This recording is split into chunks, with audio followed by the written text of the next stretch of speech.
అందరికీ వందనాలండి. మన జీవితంలో ఎన్నో పోరాటాలు ఉంటాయి. కొన్నిసార్లు మనం అలసిపోతూ ఉంటాం.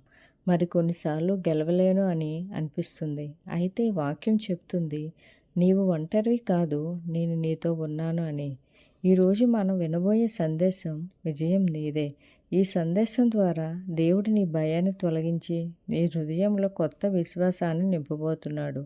మనం దావీదును జ్ఞాపకం చేసుకున్నట్లయితే గొలియాతుతో యుద్ధానికి వెళ్తున్నప్పుడు ఈ విధంగా అంటున్నాడు, నేను ఒంటరిగా రావడం లేదు, సైన్యములకు అధిపతియగు దేవుని నామంలో వస్తున్నానని. ఆ రోజు గెలిచేది దావీదు సొంత బలంతో కాదు, కేవలం దేవునిపై తనకున్న విశ్వాసం. ఈరోజు నీ జీవితంలో కూడా గొలియాతు లాంటి సమస్యలు ఉండవచ్చు.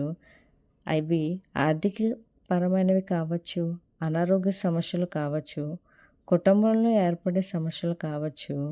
మనం గుర్తుంచుకోవాల్సింది ఏమిటంటే, నీ సమస్య ఎంత పెద్దదో ముఖ్యం కాదు, మన దేవుడు సమస్యల కంటే గొప్పవాడు అన్న విశ్వాసం నీకున్నప్పుడే విజయం నీ వంతు అవుతుంది.